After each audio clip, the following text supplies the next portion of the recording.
I appreciate Jeff so much. I just love him. I mean, I would imagine everybody here knows him, and he's just a bright spot in my life. And just excited to meet Heather today for the first time because he talks all about her all the time.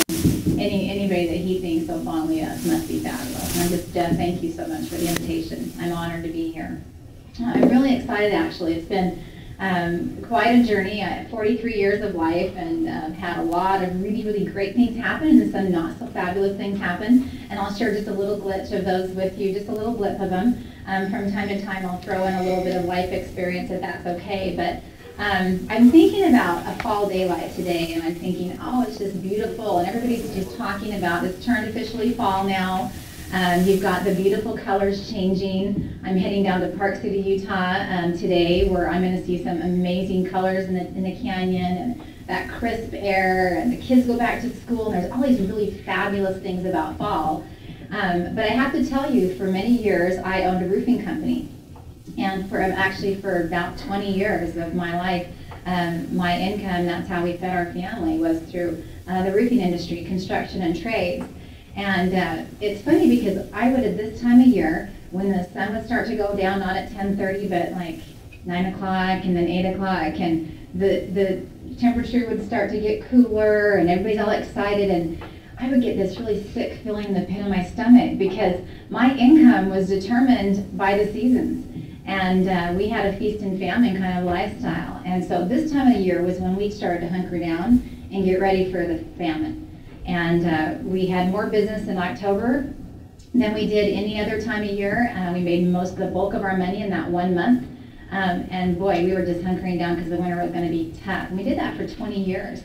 But it was interesting because I had to kind of reprogram my thinking. It's been 6 years since I've been in the roofing industry. And I still have to remind myself, it's okay. You're still going to make it through the wintertime because my income is not determined by the seasons anymore. But it's interesting. I think about seasons of our life and preparing for seasons in our life. And I'm thinking about the season that I'm in right now. And I have to tell you, when I looked at the list of people that are speaking today, when I grow up, I want to be just like Brett Labott. Even though he's a year younger than I am, I think he's fabulous. He's just really honestly one of my top, one favorite person on the planet. I just love him so much, and I just appreciate him. And then I heard all these things about this amazing rock star, Patricia Drain. I thought, okay, I got to get some notes and take some notes on her. Suzanne is nodding. So I'm in some incredible company, and that's because of this season in my life. I've taken some notes on some things. Late last night, I just kind of had some thoughts running through my head. I thought, I'm going to forget this by the time morning comes. Anybody ever get crazy, like in the middle of the night, you have this amazing thought, or it's always in the shower. You never have a pad of paper in the shower. And so I got thinking, let's not wait and hope that you remember. Let's go ahead and put pen to paper. So I'm going to refer to notes here real quick. But I think when you think about life in general, you think about perception. It's all about perception. And I'm thinking about reprogramming my mind for that fall, that feeling in the fall. It's really kind of an exciting time. But I had to kind of get my perception wrapped around the idea that it's not really the end of the world, and it's not hunker down because things are going to get bad. I want you guys to think about the fact that we can all have the same experience. Sorry. We can all have the same experience, but we have a completely different perception of that very same experience. And I want you guys to think about the fact that perception is just flat everything, isn't it?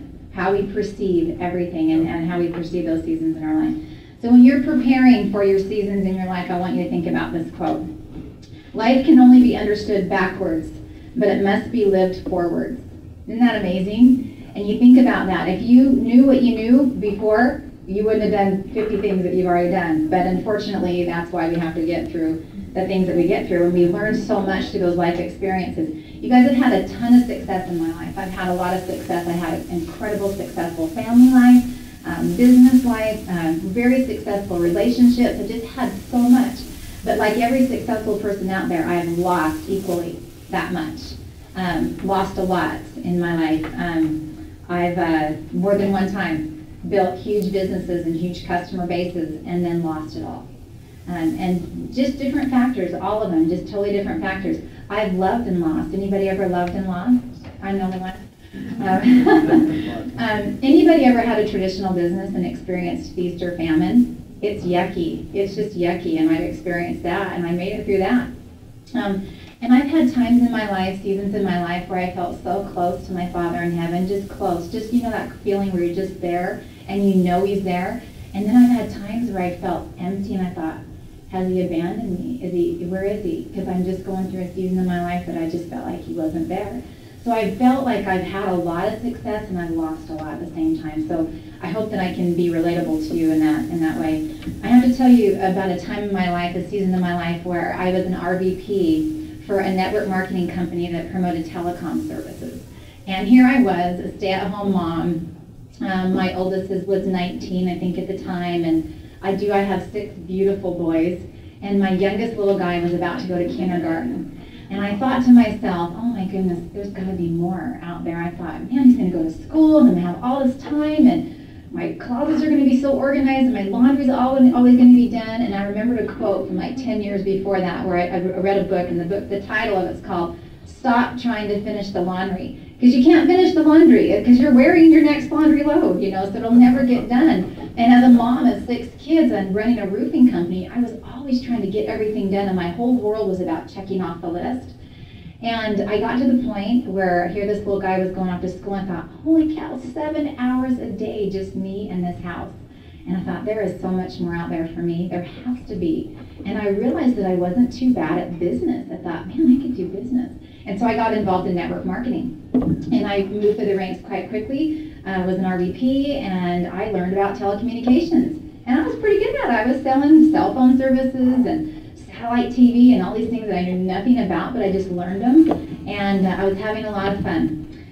During that time, I did a lot of training on a lot of stages. And I would always tell this, and I knew it was true in my mind, and I'll tell it to you, and you'll know, yeah, that's logical. But what I would say, and I heard this from Donald Trump once, and I've heard it said many times before, that if you take the 1%, that top 1% of money earners, and you just strip them of everything that they have, and you send them out with, you know, just nothing but the shirt on their back, you guys, in 2 years, they'll have it all back. And not only will they have it all back, they'll have that and more. And I would teach people that all the time, and I believed it wholeheartedly. You know what's interesting is I then went through life experiences where I had to prove it. And I'm like, holy cow, let's see if this really works. And you know what? I proved it. It does. I had a pretty interesting life experience, and I'm going to share with you, but I want you to think about this. How are you perceiving your life experiences? How do you perceive them? Do you look at them as maybe opportunities to grow? Do you look at them as teaching moments? Or do you look at them as, oh my goodness, I've lost? I hope that you don't. One lesson I had to learn really hard in life was control. You might tell in the 5 minutes you've heard me speak so far that I like control. I love to control my relationships. I love to control my house and my bills and my finances and my business and my kids and, you know, the mom, and everything has to be just so. And I was totally in control of my life. And then I lost control of some things in my life. And I had to learn a hard lesson that, you know, there's really nothing, maybe very little, that we're in control of. Somebody else is in control, and it's not us. But there is one thing that we do have control over, and that's how we respond to what happens to us in life. And that's the one thing, if you can just get good at controlling that, because there's going to be some stuff. Anybody in the room ever had a raw deal in business? Am I the only one? Okay, if you didn't raise your hand, it's coming, so get ready. I heard that one time, and I thought, I don't think I've ever had a raw deal in business, and I realized, you know, you really had never been in business. So, but I'm going to promise you it's coming. Remember that it will, and just remember that the only thing that you can control about that is how you respond, okay? I want you to think about this when things happen to you and you go through a life experience that might be kind of yuck to go through. Think about what can be learned from this experience.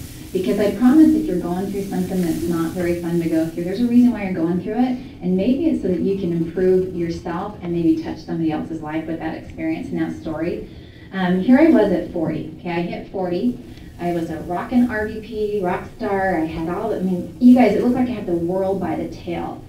Great money. I was just about to hit a position with my company that was the top position of the company, and this money that was promised at this position was pretty phenomenal.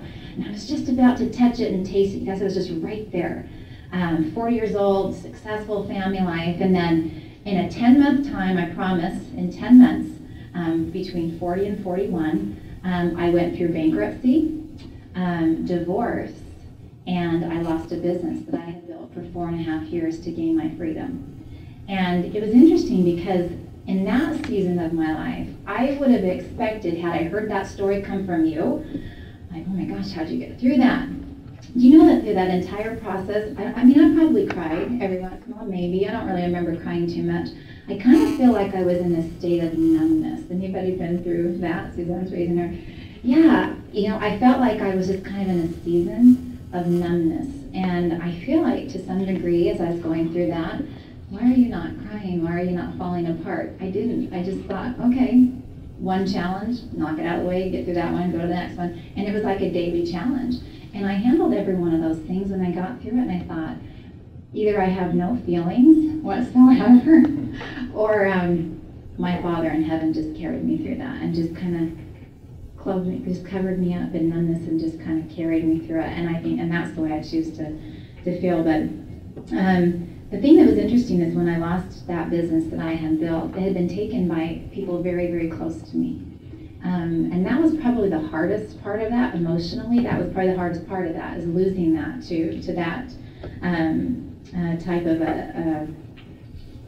like a poker move, a check. You know, did anybody ever play chess?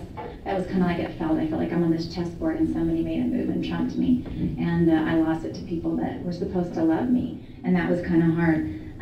But I had this, when I went through this season of numbness, I was kind of coming out of it a little bit, and I kind of started to feel like, okay, I'm recognizing things that have happened, and still going through the motions of my life, but had no emotion attached to it. And I met a girl who's become a very, very dear friend, and she said 3 words to me that were just extremely powerful. She said, hurt, help, and heal.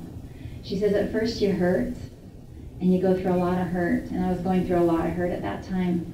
And then you start to heal, and it's through that healing that you learn how you're supposed to help.